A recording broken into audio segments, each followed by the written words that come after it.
Jane Eyre, by Charlotte Brontë. Chapter 27. Some time in the afternoon I raised my head, and looking round and seeing the western sun gilding the sign of its decline on the wall, I asked, "What am I to do?" But the answer my mind gave, "Leave Thornfield at once," was so prompt, so dread, that I stopped my ears. I said I could not bear such words now. That I am not Edward Rochester's bride is the least part of my woe, I alleged. That I have wakened out of most glorious dreams, and found them all void and vain, is a horror I could bear and master; but that I must leave him, decidedly, instantly, entirely, is intolerable. I cannot do it. But then a voice within me averred that I could do it, and foretold that I should do it. I wrestled with my own resolution. I wanted to be weak, that I might avoid the awful passage of further suffering I saw laid out for me; and conscience, turned tyrant, held passion by the throat, told her tauntingly she had yet but dipped her dainty foot in the slough, and swore that, with that arm of iron, he would thrust her down to unsounded depths of agony. "Let me be torn away," then I cried; "let another help me." "No, you shall tear yourself away, none shall help you. You shall yourself pluck out your right eye, yourself cut off your right hand; your heart shall be the victim, and you the priest to transfix it." I rose up suddenly, terror struck at the solitude which so ruthless a judge haunted, at the silence which so awful a voice filled. My head swam as I stood erect. I perceived that I was sickening from excitement and inanition. Neither meat nor drink had passed my lips that day, for I had taken no breakfast; and with strange pang I now reflected that, long as I had been shut up here, no message had been sent to ask how I was, or to invite me to come down. Not even little Adele had tapped at the door, not even Mrs. Fairfax had sought me. "Friends always forget those whom fortune forsakes," I murmured, as I undrew the bolt and passed out. I stumbled over an obstacle. My head was still dizzy, my sight was dim, and my limbs were feeble. I could not soon recover myself. I fell, but not on to the ground. An outstretched arm caught me. I looked up. I was supported by Mr. Rochester, who sat in a chair across my chamber threshold. "You come out at last," he said. "Well, I have been waiting for you long, and listening; yet not one movement have I heard, nor one sob. 5 minutes more of that death-like hush, and I should have forced the lock like a burglar. So you shun me? You shut yourself up and grieve alone? I would rather you had come and upbraided me with vehemence. You are passionate; I expected a scene of some kind. I was prepared for the hot train of tears, only I wanted them to be shed on my breast. Now a senseless floor has received them, or your drenched handkerchief. But I err. You have not wept at all. I see a white cheek and a faded eye, but no trace of tears. I suppose, then, your heart has been weeping blood. Well, Jane, not a word of reproach? Nothing bitter, nothing poignant? Nothing to cut a feeling, or sting a passion? You sit quietly where I have placed you, and regard me with a weary, passive look. Jane, I never meant to wound you thus. If the man who had but one little ewe lamb that was dear to him as a daughter, that ate of his bread and drank of his cup, and lay in his bosom, had by some mistake slaughtered it at the shambles, he would not have rued his bloody blunder more than I now rue mine. Will you ever forgive me?" Reader, I forgave him at the moment, and on the spot. There was such deep remorse in his eye, such true pity in his tone, such manly energy in his manner; and besides, there was such unchanged love in his whole look and mien, I forgave him all; yet not in words, yet not outwardly, only at my heart's core. "You know I am a scoundrel, Jane?" ere long he inquired wistfully, wondering, I suppose, at my continued silence and tameness, the result rather of weakness than of will. "Yes, Sir." "Then tell me so roundly and sharply. Don't spare me." "I cannot. I am sick and tired. I want some water." He heaved a sort of shuddering sigh, and, taking me in his arms, carried me down stairs. At first I did not know to what room he had borne me; all was cloudy to my glazed sight. Presently I felt the reviving warmth of a fire, for, summer as it was, I had become icy cold in my chamber. He put wine to my lips; I tasted it, and revived. Then I ate something he offered me, and was soon myself. I was in the library, sitting in his chair; he was quite near. If I could go out of life now, without too sharp a pang, it would be well for me, I thought. Then I should not have to make the effort of cracking my heartstrings, in rending them from among Mr. Rochester's. I must leave him, it appears. I do not want to leave him. I cannot leave him." "How are you now, Jane?" "Much better, Sir. I shall be well soon." "Taste the wine again, Jane." I obeyed him. Then he put the glass on the table, stood before me, and looked at me attentively. Suddenly he turned away with an inarticulate exclamation, full of passionate emotion of some kind. He walked fast through the room and came back.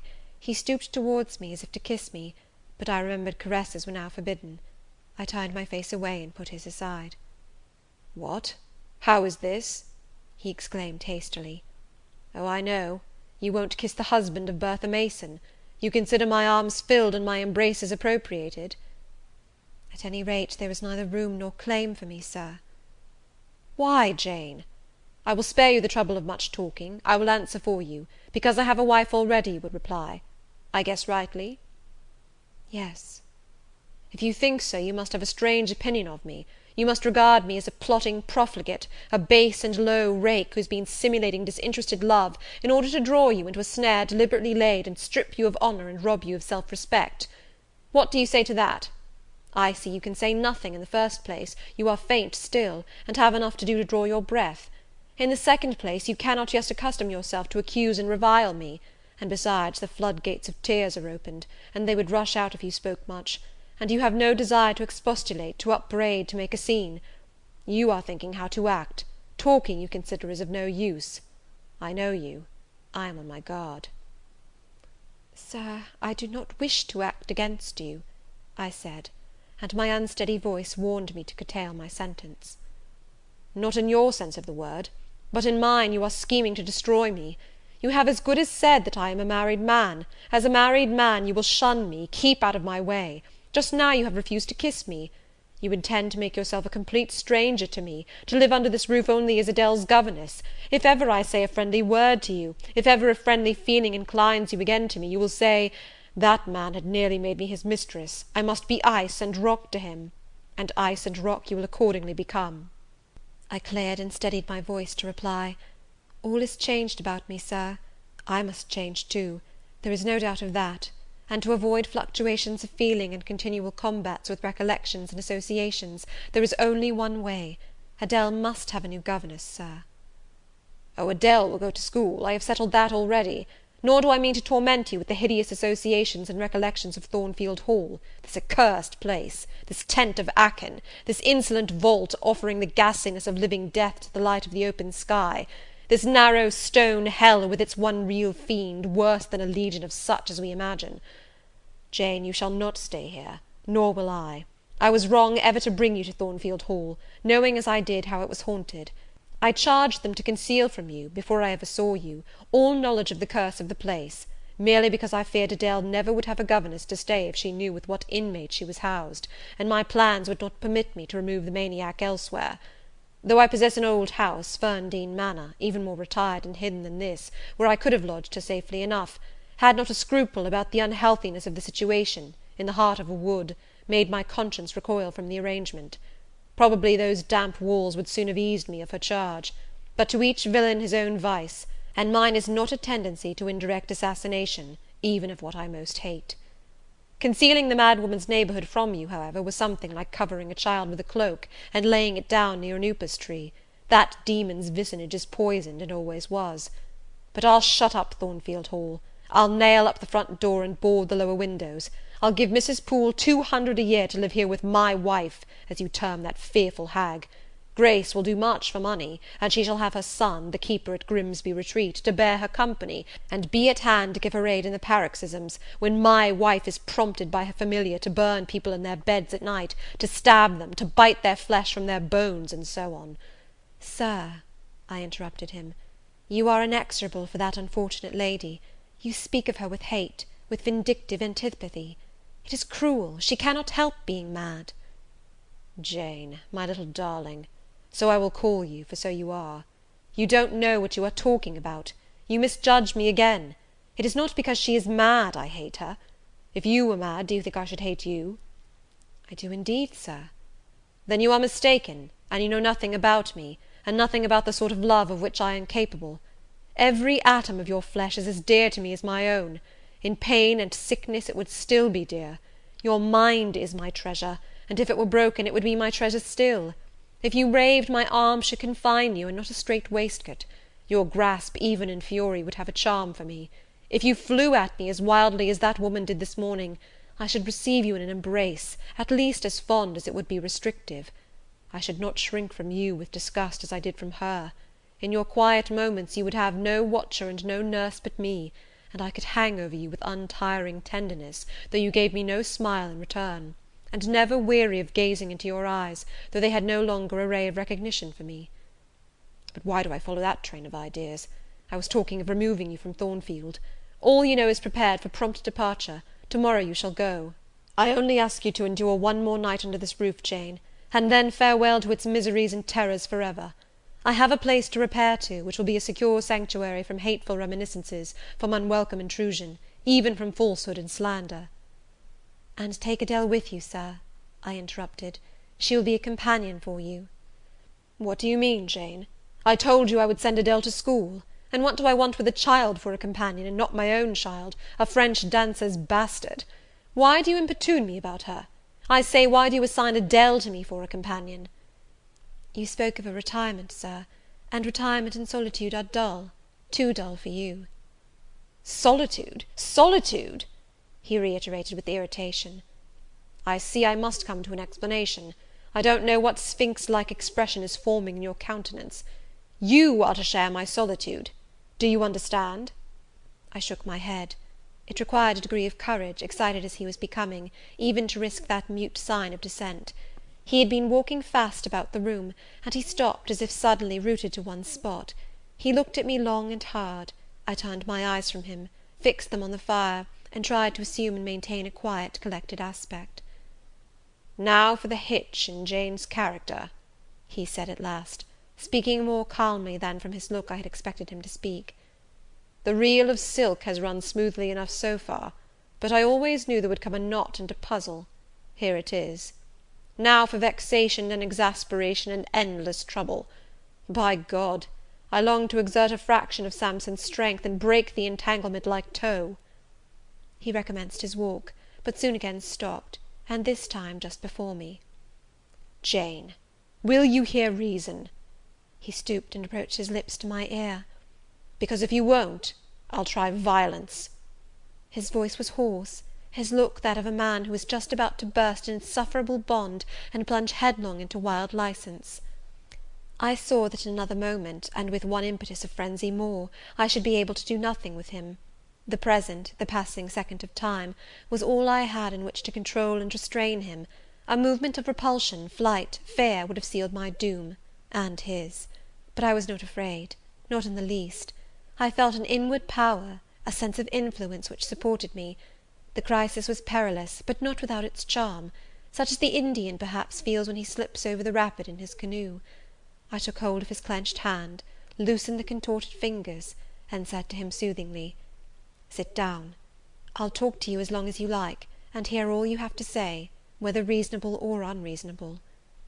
He sat down, but he did not get leave to speak directly. I had been struggling with tears for some time. I had taken great pains to repress them, because I knew he would not like to see me weep. Now, however, I considered it well to let them flow as freely and as long as they liked. If the flood annoyed him, so much the better. So I gave way, and cried heartily. Soon I heard him earnestly entreating me to be composed. I said I could not while he was in such a passion. "But I am not angry, Jane. I only love you too well, and you had steeled your little pale face with such a resolute frozen look, I could not endure it. Hush now, and wipe your eyes." His softened voice announced that he was subdued, so I, in my turn, became calm. Now he made an effort to rest his head on my shoulder, but I would not permit it.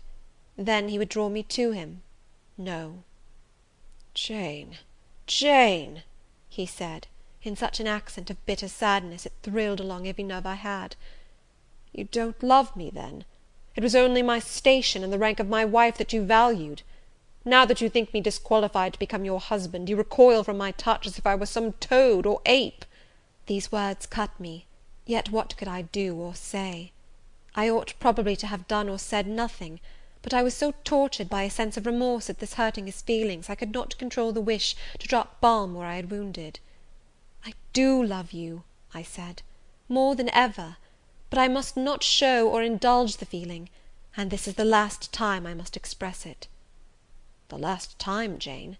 What, do you think you can live with me, and see me daily, and yet, if you still love me, be always cold and distant?" "No, Sir, that I am certain I could not, and therefore I see there is but one way; but you will be furious if I mention it." "Oh, mention it! If I storm, you have the art of weeping." "Mr. Rochester, I must leave you." "For how long, Jane? For a few minutes, while you smooth your hair, which is somewhat dishevelled, and bathe your face, which looks feverish?" "I must leave Adele and Thornfield. I must part with you for my whole life. I must begin a new existence among strange faces and strange scenes." "Of course, I told you I should. I pass over the madness about parting from me. You mean you must become a part of me. As to the new existence, it is all right. You shall yet be my wife. I am not married. You shall be Mrs. Rochester, both virtually and nominally. I shall keep to only you so long as you and I live. You shall go to a place I have in the south of France, a whitewashed villa on the shores of the Mediterranean. There you shall live a happy and guarded and most innocent life. Never fear that I wish to lure you into error, to make you my mistress. Why did you shake your head? Jane, you must be reasonable, or in truth I shall again become frantic." His voice and hand quivered, his large nostrils dilated, his eye blazed. Still I dared to speak. "Sir, your wife is living. That is a fact acknowledged this morning by yourself. If I lived with you as you desire, I should then be your mistress. To say otherwise is sophistical, is false." "Jane, I am not a gentle-tempered man, you forget that. I am not long-enduring. I am not cool and dispassionate. Out of pity to me and yourself, put your finger on my pulse, feel how it throbs, and beware." He bared his wrist, and offered it to me. The blood was forsaking his cheek and lips; they were growing livid. I was distressed on all hands. To agitate him thus deeply, by a resistance he so abhorred, was cruel; to yield was out of the question. I did what human beings do instinctively when they are driven to utter extremity, looked for aid to one higher than man. The words, "God help me," burst involuntarily from my lips. "I am a fool," cried Mr. Rochester suddenly. "I keep telling her I am not married, and do not explain to her why. I forget she knows nothing of the character of that woman, or of the circumstances attending my infernal union with her. Oh, I am certain Jane will agree with me in opinion when she knows all that I know. Just put your hand in mine, Janet, that I may have the evidence of touch as well as sight to prove you are near me, and I will in a few words show you the real state of the case. Can you listen to me?" "Yes, Sir, for hours, if you will." "I ask only minutes. Jane, did you ever hear or know that I was not the eldest son of my house, that I once had a brother older than I?" "I remember Mrs. Fairfax told me so once." "And did you ever hear that my father was an avaricious, grasping man?" "I have understood something to that effect." "Well, Jane, being so, it was his resolution to keep the property together. He could not bear the idea of dividing his estate and leaving me a fair portion. All he resolved should go to my brother Rowland. Yet as little could he endure that a son of his should be a poor man. I must be provided for by a wealthy marriage. He sought me a partner betimes. Mr. Mason, a West India planter and merchant, was his old acquaintance. He was certain his possessions were real and vast. He made inquiries. Mr. Mason, he found, had a son and daughter, and learned from him that he could and would give the latter a fortune of £30,000. That sufficed. When I left college, I was sent out to Jamaica, to espouse a bride already courted for me. My father said nothing about her money, but told me Miss Mason was the boast of Spanish Town for her beauty, and this was no lie. I found her a fine woman in the style of Blanche Ingram, tall, dark, and majestic. Her family wished to secure me because I was of good race, and so did she. They showed her to me in parties, splendidly dressed. I seldom saw her alone, and had very little private conversation with her. She flattered me, and lavishly displayed for my pleasure her charms and accomplishments. All the men in her circle seemed to admire her and envy me. I was dazzled, stimulated, my senses were excited, and being ignorant, raw, and inexperienced, I thought I loved her. There is no folly so besotted that the idiotic rivalries of society, the prurience, the rashness, the blindness of youth will not hurry a man to its commission. Her relatives encouraged me, competitors piqued me, she allured me. Our marriage was achieved almost before I knew where I was. Oh, I have no respect for myself when I think of that act. An agony of inward contempt masters me. I never loved, I never esteemed, I did not even know her. I was not sure of the existence of one virtue in her nature. I had marked neither modesty, nor benevolence, nor candour, nor refinement in her mind or manners. And I married her. Gross, grovelling, mole-eyed blockhead that I was! With less sin I might have. But let me remember to whom I am speaking. My bride's mother I had never seen. I understood she was dead. The honeymoon over, I learned my mistake. She was only mad, and shut up in a lunatic asylum. There was a younger brother, too, a complete dumb idiot. The elder one, whom you have seen, and whom I cannot hate, whilst I abhor all his kindred, because he has some grains of affection in his feeble mind, shown in the continued interest he takes in his wretched sister, and also in a dog-like attachment he once bore me, will probably be the same state one day. My father and my brother Rowland knew all this, but they thought only of the £30,000, and joined in the plot against me. These were vile discoveries, but except for the treachery of concealment, I should have made them no subject of reproach to my wife, even when I found her nature wholly alien to mine, her tastes obnoxious to me, her cast of mind common, low, narrow, and singularly incapable of being led to anything higher, expanded to anything larger.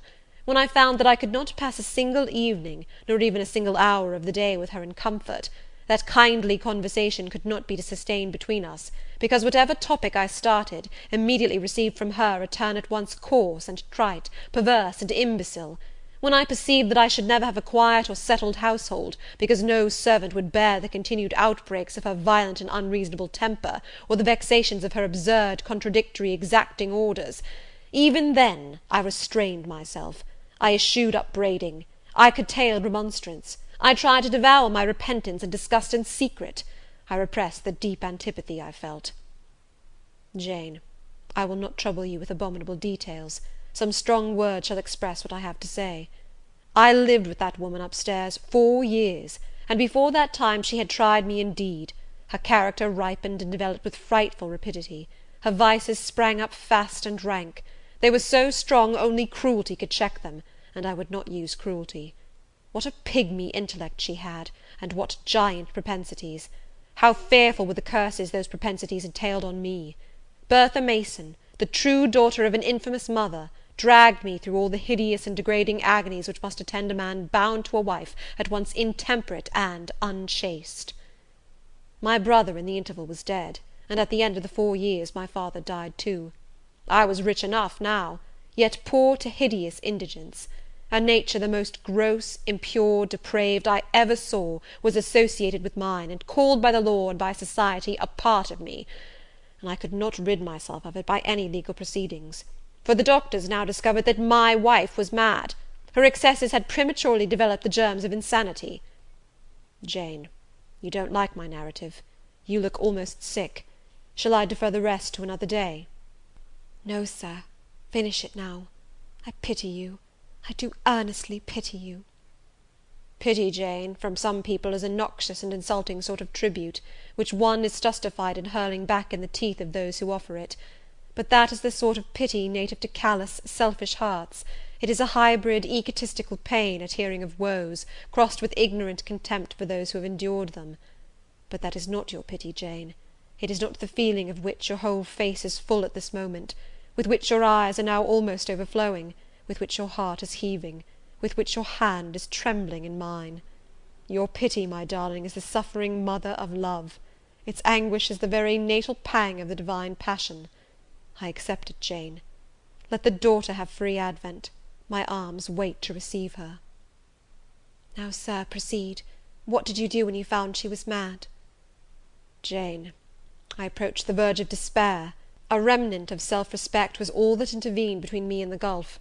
In the eyes of the world I was doubtless covered with grimy dishonour, but I resolved to be clean in my own sight, and to the last I repudiated the contamination of her crimes, and wrenched myself from connection with her mental defects.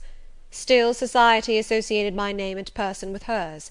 I yet saw her and heard her daily. Something of her breath, faugh, mixed with the air I breathed, and besides I remembered I had once been her husband. That recollection was then, and is now, inexpressibly odious to me. Moreover, I knew that while she lived I could never be the husband of another and better wife, and though 5 years my senior, Her family and her father had lied to me even in the particular of her age. She was likely to live as long as I, being as robust in frame as she was infirm in mind. Thus, at the age of 26, I was hopeless. One night I had been awakened by her yells. Since the medical men had pronounced her mad, she had, of course, been shut up. It was a fiery West Indian night, one of the description that frequently precedes the hurricanes of those climates. Being unable to sleep in bed, I got up and opened the window. The air was like sulphur steams. I could find no refreshment anywhere. Mosquitoes came buzzing in and hummed sullenly round the room. The sea, which I could hear from thence, rumbled dull like an earthquake. Black clouds were casting up over it. The moon was setting in the waves, broad and red like a hot cannon ball. She threw her last bloody glance over a world quivering with the ferment of tempest. I was physically influenced by the atmosphere and scene, and my ears were filled with the curses the maniac still shrieked out, wherein she momentarily mingled my name with such a tone of demon hate, with such language. No professed harlot ever had a fouler vocabulary than she. Though 2 rooms off, I heard every word, the thin partitions of the West India house opposing but slight obstruction to her wolfish cries. "This life," said I at last, "is hell. This is the air, those are the sounds of the bottomless pit. I have a right to deliver myself from it if I can. The sufferings of this mortal state will leave me with the heavy flesh that now cumbers my soul. Of the fanatic's burning eternity I have no fear. There is not a future state worse than this present one. Let me break away, and go home to God." I said this whilst I knelt down at and unlocked a trunk which contained a brace of loaded pistols. I meant to shoot myself. I only entertained the intention for a moment, for, not being insane, the crisis of exquisite and unalloyed despair, which had originated the wish and design of self-destruction, was past in a second. A wind fresh from Europe blew over the ocean and rushed through the open casement. The storm broke, streamed, thundered, blazed, and the air grew pure. I then framed and fixed a resolution. While I walked under the dripping orange trees of my wet garden, and amongst its drenched pomegranates and pineapples, and while the refulgent dawn of the tropics kindled round me, I reasoned thus, Jane, and now listen, for it was true wisdom that consoled me in that hour, and showed me the right path to follow. The sweet wind from Europe was still whispering in the refreshed leaves, and the Atlantic was thundering in glorious liberty.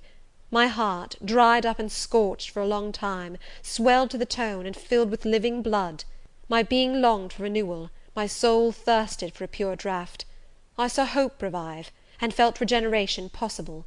From a flowery arch at the bottom of my garden I gazed over the sea, bluer than the sky. The old world was beyond, clear prospects opened thus. "Go," said Hope, "and live again in Europe. There it is not known what a sullied name you bear, nor what a filthy burden is bound to you. You may take the maniac with you to England. Confine her with due attendance and precautions at Thornfield. Then travel yourself to what clime you will, and form what new tie you like. That woman who has so abused your long suffering, so sullied your name, so outraged your honour, so blighted your youth, is not your wife, nor are you her husband. See that she is cared for as her condition demands, and you have done all that God and humanity require of you. Let her identity, her connection with yourself, be buried in oblivion. You are bound to impart them to no living being. Place her in safety and comfort, shelter her degradation with secrecy, and leave her." I acted precisely on this suggestion. My father and brother had not made my marriage known to their acquaintance, because in the very first letter I wrote to apprise them of the union, having already begun to experience extreme disgust of its consequences, and from the family character and constitution, seeing a hideous future opening to me, I added an urgent charge to keep it secret. And very soon the infamous conduct of the wife my father had selected for me was such as to make him blush to own her as his daughter-in-law. Far from desiring to publish the connection, he became as anxious to conceal it as myself. To England, then, I conveyed her. A fearful voyage I had, with such a monster in the vessel. Glad was I when I at last got her to Thornfield, and saw her safely lodged in that 3rd-story room, of whose secret inner cabinet she has now for 10 years made a wild beast's den, a goblin's cell. I had some trouble in finding an attendant for her, as it was necessary to select one on whose fidelity dependence could be placed, for her ravings would inevitably betray my secret. Besides, she had lucid intervals of days, sometimes weeks, which she filled up with abuse of me. At last I hired Grace Poole from the Grimsby retreat. She and the surgeon, Carter, who dressed Mason's wounds that night he was stabbed and worried, are the only two I have ever admitted to my confidence. Mrs. Fairfax may indeed have suspected something, but she could have gained no precise knowledge as to facts. Grace has, on the whole, proved a good keeper, though owing partly to a fault of her own, of which it appears nothing can cure her, and which is incident to her harassing profession, her vigilance has been more than once lulled and baffled. The lunatic is both cunning and malignant. She has never failed to take advantage of her guardian's temporary lapses, once to secrete the knife with which she stabbed her brother, and twice to possess herself of the key of her cell, and issue therefrom in the night-time. On the first of these occasions she perpetrated the attempt to burn me in my bed. On the second she paid that ghastly visit to you. I thank Providence, who watched over you, that she then spent her fury on your wedding apparel, which perhaps brought back vague reminiscences of her own bridal days. But on what might have happened I cannot endure to reflect. When I think of the thing which flew at my throat this morning, hanging its black and scarlet visage over the nest of my dove, my blood curdles. "And what, sir," I asked, while he paused, "did you do when you had settled her here? Where did you go?" "What did I do, Jane? I transformed myself into a will-o'-the-wisp. Where did I go? I pursued wanderings as wild as those of the March spirit. I sought the continent, and went devious through all its lands. My fixed desire was to seek and find a good and intelligent woman whom I could love, a contrast to the fury I left at Thornfield." "But you could not marry, sir." "I had determined and was convinced that I could and ought. It was not my original intention to deceive as I have deceived you. I meant to tell my tale plainly, and make my proposals openly, and it appeared to me so absolutely rational that I should be considered free to love and be loved, I never doubted some woman might be found willing and able to understand my case, and accept me in spite of the curse with which I was burdened." "Well, sir?" "When you are inquisitive, Jane, you always make me smile. You open your eyes like an eager bird, and make every now and then a restless movement, as if answers in speech did not flow fast enough for you, and you wanted to read the tablet of one's heart. But before I go on, tell me what you mean by your 'well, sir.' It is a small phrase very frequent with you, and which many a time has drawn me on and on through interminable talk. I don't very well know why." "I mean, what next? How did you proceed? What came of such an event?" "Precisely. And what do you wish to know now?" "Whether you found anyone you liked, whether you asked her to marry you, and what she said." "I can tell you whether I found anyone I liked, and whether I asked her to marry me, but what she said is yet to be recorded in the book of fate.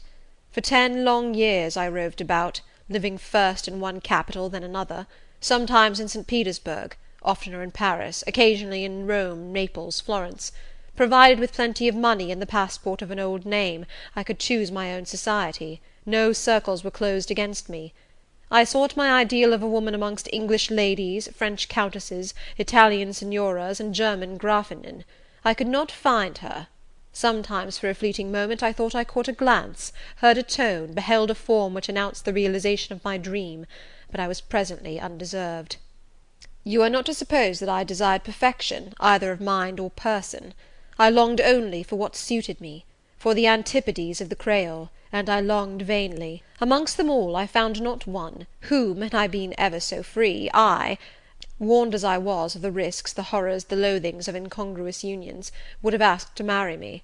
Disappointment made me reckless. I tried dissipation, never debauchery. That I hated, and hate. That was my Indian Messalina's attribute. Rooted disgust at it and her restrained me much, even in pleasure. Any enjoyment that bordered on riot seemed to approach me to her and her vices, and I eschewed it. Yet I could not live alone, so I tried the companionship of mistresses. The first I chose was Celine Varenne, another of those steps which make a man spurn himself when he recalls them. You already know what she was, and how my liaison with her terminated. She had 2 successors, an Italian, Giacinta, and a German, Clara, both considered singularly handsome. What was their beauty to me in a few weeks? Giacinta was unprincipled and violent. I tired of her in 3 months. Clara was honest and quiet, but heavy, mindless, and unimpressible, not one whit to my taste. I was glad to give her a sufficient sum to set her up in a good line of business, and so get decently rid of her. But, Jane, I see by your face you are not forming a very favourable opinion of me just now. You think me an unfeeling, loose-principled rake, don't you?" I don't like you so well as I have done sometimes, indeed, sir. Did it not seem to you in the least wrong to live in that way, first with one mistress and then another? You talk of it as a mere matter of course." "It was with me, and I did not like it. It was a grovelling fashion of existence. I should never like to return to it. Hiring a mistress is the next worst thing to buying a slave. Both are often by nature, and always by position, inferior, and to live familiarly with inferiors is degrading. I now hate the recollection of the time I passed with Celine, Giacinta, and Clara." I felt the truth of those words, and I drew from them the certain inference that if I were so far to forget myself and all the teaching that had ever been instilled into me, as, under any pretext, with any justification, through any temptation, to become the successor of these poor girls, he would one day regard me with the same feeling which now in his mind desecrated their memory. I did not give utterance to this conviction; it was enough to feel it. I impressed it on my heart, that it might remain there to serve me as aid in the time of trial. "Now, Jane, why don't you say, 'Well, sir?'" "I have not done. You are looking grave. You disapprove of me still, I see. But let me come to the point. Last January, rid of all mistresses, in a harsh, bitter frame of mind, the result of a useless, roving, lonely life, corroded with disappointment, sourly disposed against all men, and especially against all womankind, for I began to regard the notion of an intellectual, faithful, loving woman as a mere dream, recalled by business, I came back to England. On a frosty winter afternoon I rode in sight of Thornfield Hall, a horrid spot. I expected no peace, no pleasure there. On a stile in Hay Lane I saw a quiet little figure sitting by itself. I passed it as negligently as I did the pollard willow opposite to it. I had no presentiment of what it would be to me, no inward warning that the arbitress of my life, my genius for good or evil, waited there in humble guise. I did not know it even when, on the occasion of Mesrour's accident, it came up and gravely offered me help. Childish and slender creature!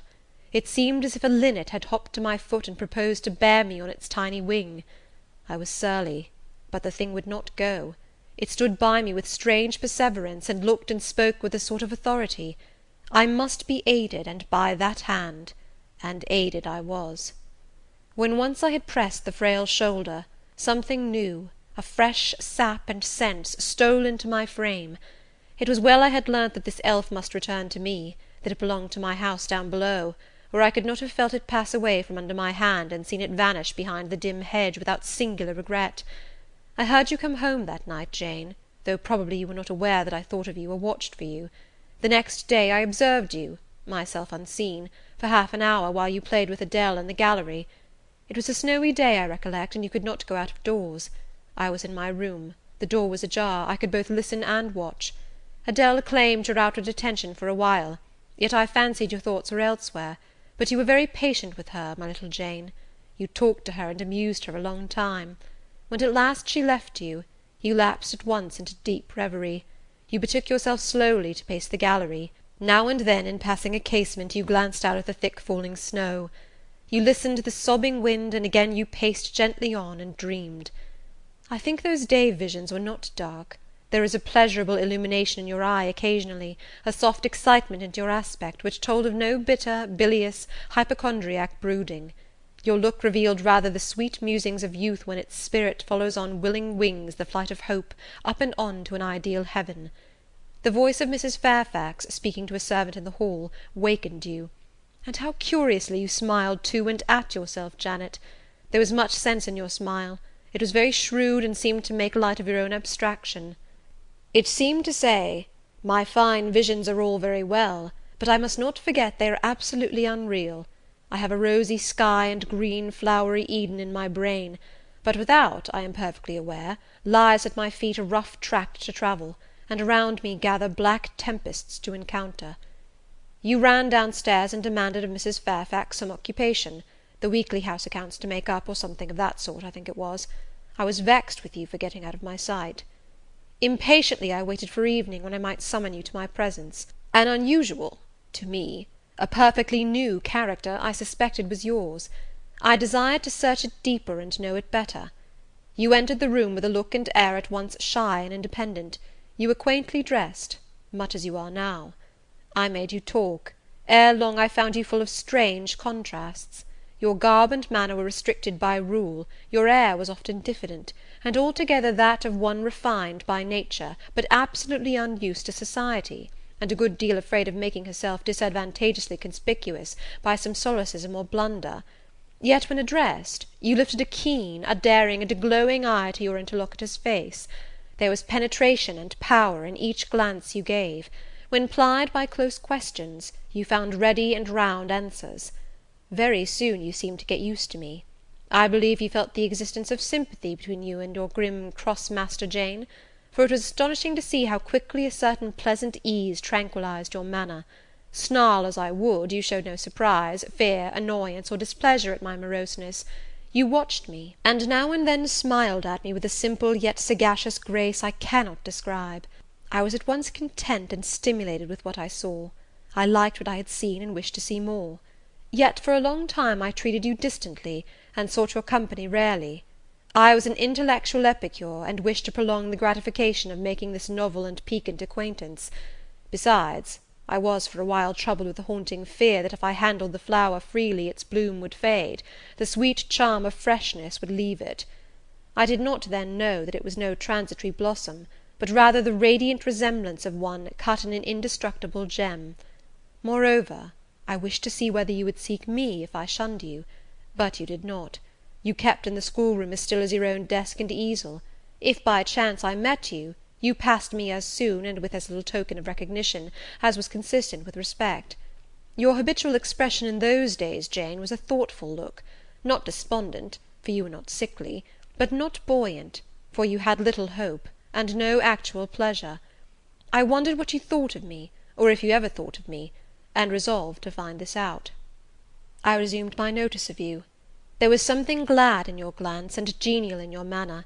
When you conversed, I saw you had a social heart. It was the silent schoolroom, it was the tedium of your life, that made you mournful. I permitted myself the delight of being kind to you. Kindness stirred emotion soon. Your face became soft in expression, your tones gentle. I liked my name pronounced by your lips in a grateful, happy accent. I used to enjoy a chance meeting with you, Jane, at this time. There was a curious hesitation in your manner. You glanced at me with a slight trouble, a hovering doubt. You did not know what my caprice might be, whether I was going to play the master and be stern, or the friend and be benignant. I was now too fond of you often to simulate the first whim, and when I stretched my hand out cordially, such bloom and light and bliss rose to your young wistful features, I had much ado often to avoid straining you then and there to my heart. "Don't talk any more of those days, sir," I interrupted, furtively dashing away some tears from my eyes. His language was torture to me, for I knew what I must do, and do soon, and all these reminiscences and these revelations of his feelings only made my work more difficult. "No, Jane," he returned, "what necessity is there to dwell on the past, when the present is so much surer, the future so much brighter?" I shuddered to hear the infatuated assertion. "You see now how the case stands, do you not?" he continued. "After a youth and manhood passed half in unutterable misery and half in dreary solitude, I have for the first time found what I can truly love. I have found you. You are my sympathy, my better self, my good angel. I am bound to you with a strong attachment. I think you good, gifted, lovely. A fervent, solemn passion is conceived in my heart. It leans to you, draws you to my centre and spring of life, wraps my existence about you, and kindling in pure, powerful flame, fuses you and me in one. It was because I felt and knew this that I resolved to marry you. To tell me that I had already a wife is empty mockery. You know now that I had but a hideous demon. I was wrong to attempt to deceive you, but I feared a stubbornness that exists in your character. I feared early instilled prejudice. I wanted to have you safe before hazarding confidences. This was cowardly. I should have appealed to your nobleness and magnanimity at first, as I do now, opened to you plainly my life of agony, described to you my hunger and thirst after a higher and worthier existence, shown to you, not my resolution, that word is weak, but my resistless bent to love faithfully and well, where I am faithfully and well loved in return. Then I should have asked you to accept my pledge of fidelity, and to give me yours. Jane, give it me now." A pause. "Why are you silent, Jane?"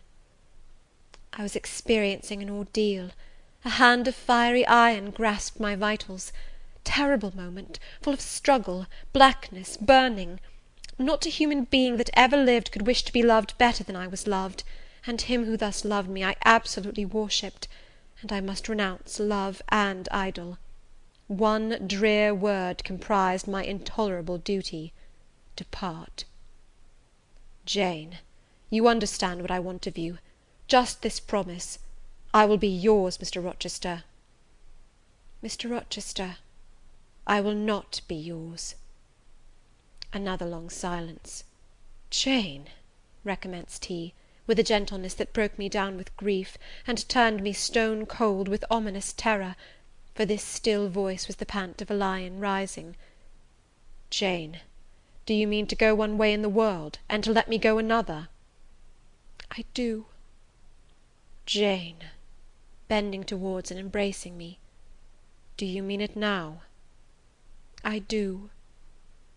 And now, softly kissing my forehead and cheek, I do, extricating myself from restraint rapidly and completely.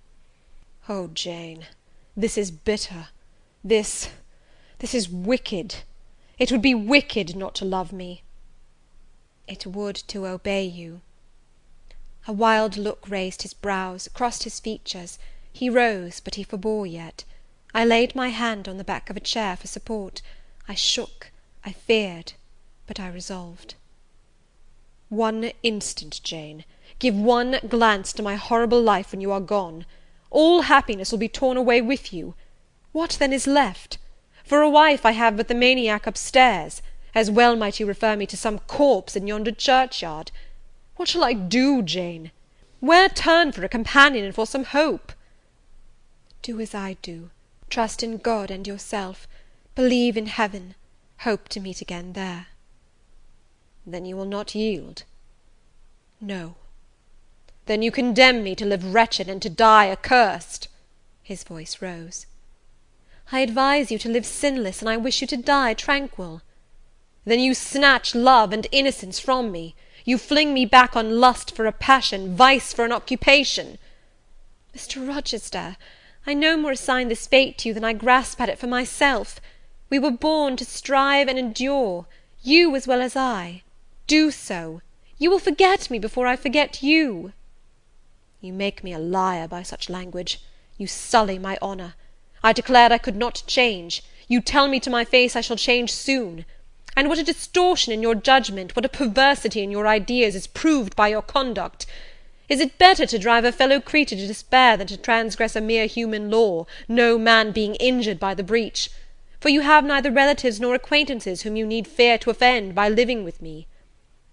This was true, and while he spoke, my very conscience and reason turned traitors against me, and charged me with crime in resisting him. They spoke almost as loud as feeling, and that clamoured wildly. Oh, comply, it said. Think of his misery, think of his danger. Look at his state when left alone. Remember his headlong nature. Consider the recklessness following on despair. Soothe him, save him, love him. Tell him you love him and will be his. Who in the world cares for you, or who will be injured by what you do? Still indomitable was the reply. I care for myself. The more solitary, the more friendless, the more unsustained I am, the more I will respect myself. I will keep the law given by God, sanctioned by man. I will hold to the principles received by me when I was sane and not mad as I am now. Laws and principles are not for the times when there is no temptation. They are for such moments as this, when body and soul rise in mutiny against their rigour. Stringent are they, inviolate they shall be. If at my individual convenience I might break them, what would be their worth? They have a worth. So I have always believed, and if I cannot believe it now, it is because I am insane, quite insane, with my veins running fire and my heart beating faster than I can count its throbs. Preconceived opinions, foregone determinations, are all I have at this hour to stand by. There I plant my foot. I did. Mr. Rochester, reading my countenance, saw I had done so. His fury was wrought to the highest. He must yield to it for a moment, whatever followed. He crossed the floor and seized my arm and grasped my waist. He seemed to devour me with his flaming glance. Physically, I felt at that moment powerless as stubble exposed to the draught and glow of a furnace. Mentally, I still possessed my soul, and with it the certainty of ultimate safety. The soul, fortunately, has an interpreter, often an unconscious, but still a truthful interpreter, in the eye. My eye rose to his, and while I looked in his fierce face, I gave an involuntary sigh. His grip was painful, and my overtaxed strength almost exhausted. "Never," said he, as he ground his teeth, "never was anything at once so frail and so indomitable. A mere reed she feels in my hand," and he shook me with the force of his hold. "I could bend her with my finger and thumb. And what good would it do if I bent, if I uptore, if I crushed her? Consider that eye. Consider the resolute, wild, free thing looking out of it, defying me, with more than courage, with a stern triumph. Whatever I do with its cage, I cannot get at it, the savage, beautiful creature. If I tear, if I rend the slight prison, my outrage will only let the captive loose. Conqueror I might be of the house, but the inmate would escape to heaven before I could call myself possessor of its clay dwelling-place. And it is you, spirit, with will and energy and virtue and purity, that I want, not alone your brittle frame. Of yourself you could come with soft flight and nestle against my heart, if you would. Seized against your will, you will elude the grasp like an essence. You will vanish ere I inhale your fragrance. Oh, Jane! Oh, come, Jane, come!" As he said this, he released me from his clutch, and only looked at me. The look was far worse to resist than the frantic strain. Only an idiot, however, would have succumbed now. I had dared and baffled his fury. I must elude his sorrow. I retired to the door. "You are going, Jane?" "I am going, sir." "You are leaving me?" "Yes." "You will not come? You will not be my comforter, my rescuer? My deep love, my wild woe, my frantic prayer, all are nothing to you?" What unutterable pathos was in his voice! How hard it was to reiterate firmly, "I am going." "Jane." "Mr. Rochester." "Withdraw, then. I consent. But remember, you leave me here in anguish.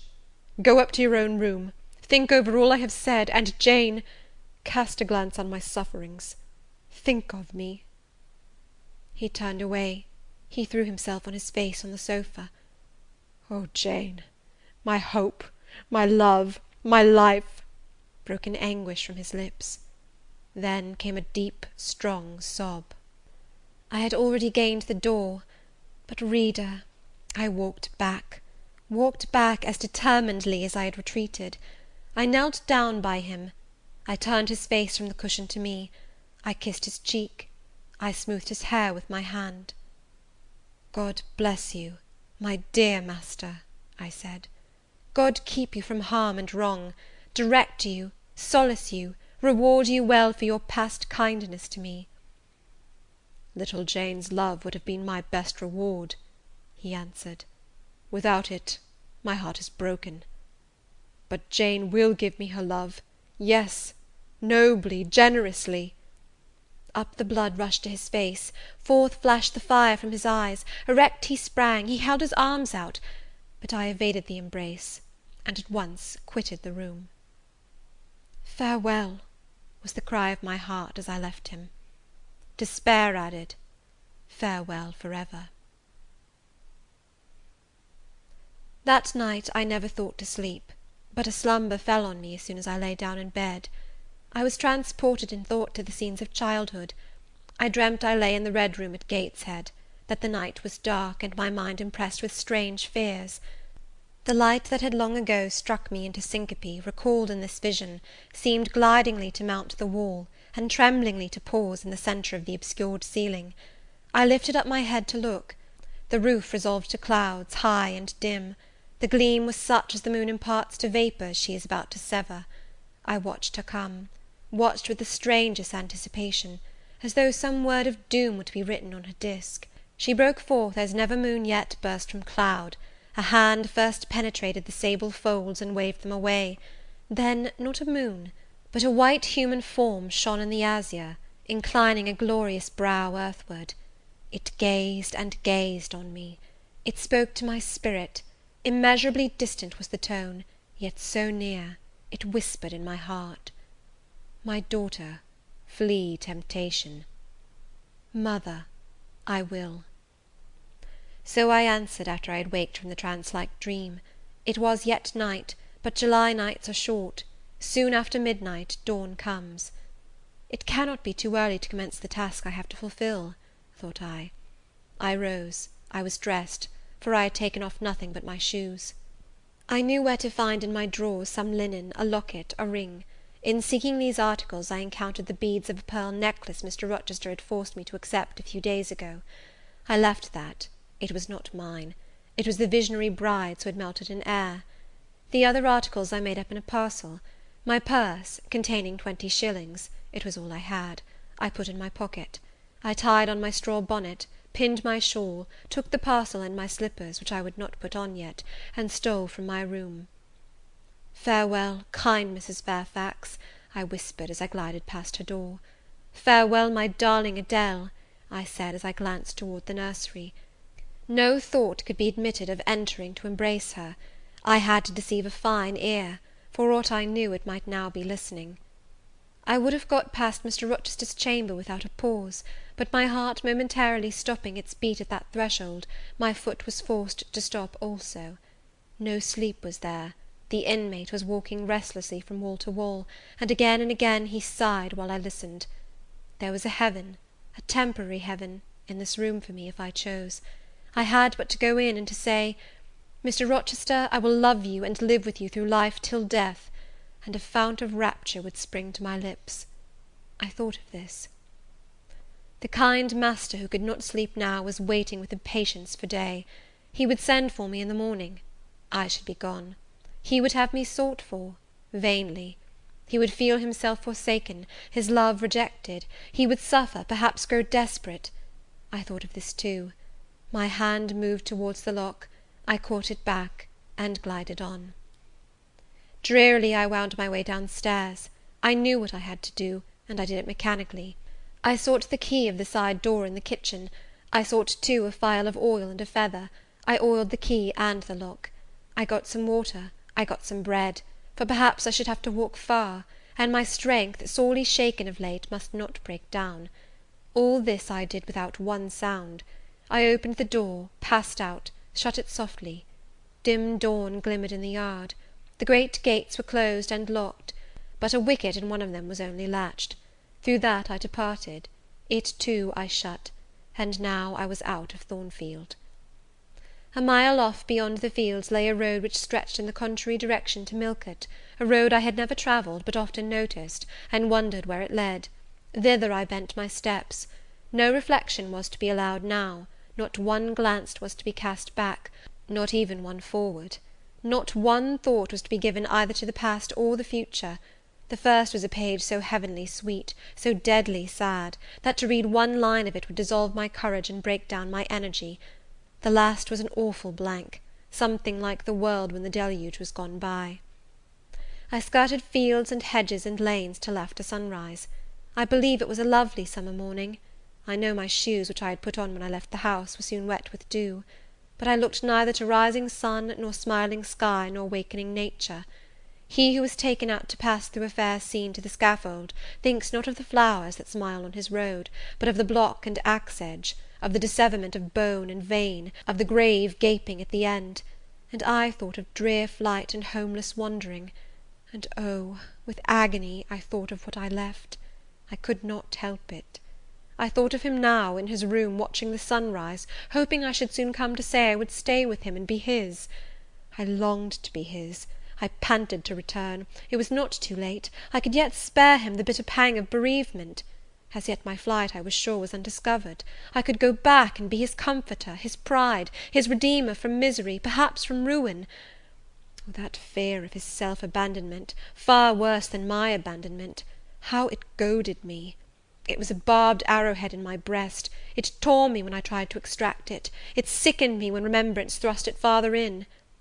Birds began singing in brake and copse. Birds were faithful to their mates. Birds were emblems of love. What was I? In the midst of my pain of heart and frantic effort of principle, I abhorred myself. I had no solace from self-approbation, none even from self-respect. I had injured, wounded, left my master. I was hateful in my own eyes. Still I could not turn, nor retrace one step. God must have led me on. As to my own will or conscience, impassioned grief had trampled one and stifled the other. I was weeping wildly as I walked along my solitary way. Fast, fast I went, like one delirious. A weakness, beginning inwardly, extending to the limbs, seized me, and I fell. I lay on the ground some minutes, pressing my face to the wet turf. I had some fear, or hope, that here I should die; but I was soon up, crawling forwards on my hands and knees, and then again raised to my feet, as eager and as determined as ever to reach the road. When I got there, I was forced to sit to rest me under a hedge, and while I sat, I heard wheels and saw a coach come on. I stood up and lifted my hand. It stopped. I asked where it was going. The driver named a place a long way off, where I was sure Mr. Rochester had no connections. I asked for what sum he would take me there. He said 30 shillings. I answered I had but 20. Well, he would try to make it do. He further gave me leave to get into the inside, as the vehicle was empty. I entered, was shut in, and it rolled on its way. Gentle reader, may you never feel what I then felt. May your eyes never shed such stormy, scalding, heart-wrung tears as poured from mine. May you never appeal to heaven in prayers so hopeless and so agonized as in that hour left my lips; for never may you, like me, dread to be the instrument of evil to what you wholly love. End of chapter 27.